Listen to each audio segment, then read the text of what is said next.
दावा कर रही है कि 400 पार, क्या बदलाव होगा या 400 पार होगा?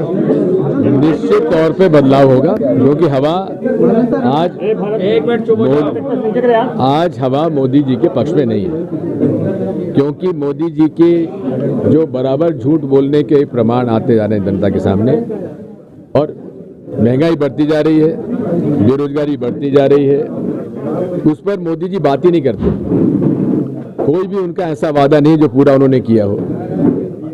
इसलिए लोगों में इस बात की पूरी सुगबुगाहट है कि अब इस बार एनडीए सरकार नहीं बन पाएगी। अगर आप जैसा कह रहे हैं, अगर आपकी इंडिया गठबंधन सरकार बनती है तो प्रधानमंत्री कौन होगा? ये तो तय करेंगे, जैसे पिछली बार 2004 में किया गया था।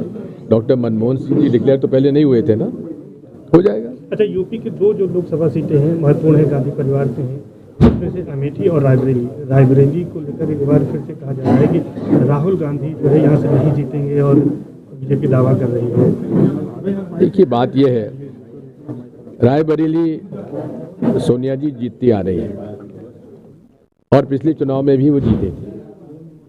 अमेठी भी राहुल गांधी जी जीतते, लेकिन अब रायबरेली में तो मैं समझता हूं कि बड़ी आसानी से जीत जाएंगे।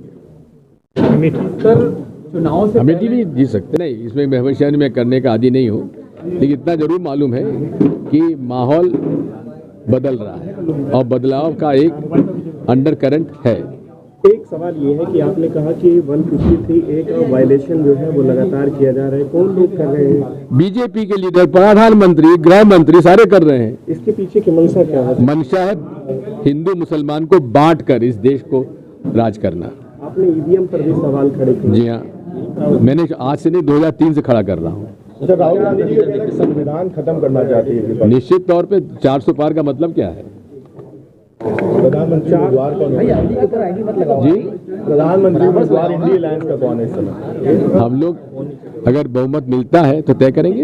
एक आखिरी सवाल ये है कि केजरीवाल जी लगातार कह रहे हैं कि गृह मंत्री अमित शाह को प्रधानमंत्री बनाना चाहते हैं, यही वजह से 400 पार। भाई, अमित शाह जी को बनाना है, किसको नहीं बनाना है तो अरविंद केजरीवाल जी जाने, मुझे जानकारी नहीं है।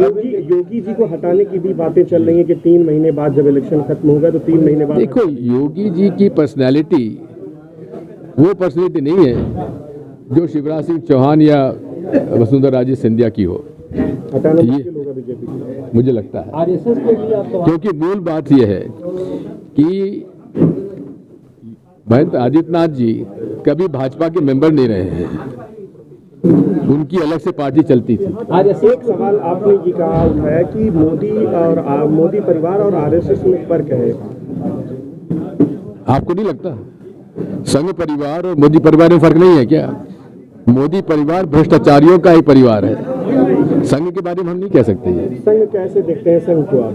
संघ को विचारधारा से मैं उसके विपरीत हूँ, मैं उनके खिलाफ हूँ, क्योंकि संघ को एक तो रजिस्टर्ड संस्था नहीं है, उनको रजिस्टर्ड संस्था होना चाहिए, उनका कोई अकाउंट नहीं है। इसलिए, लेकिन इतना जरूर है कि वो अपने विचारधारा, अपने सोच पर अडिग है और ईमानदारी में भी वो मोदी परिवार से कहीं बेहतर है। अच्छा, भाजपा का कहना है कि गठबंधन जो है गुमराह कर रहा है कहीं ना कहीं जनता को, और क्या कहेंगे वो?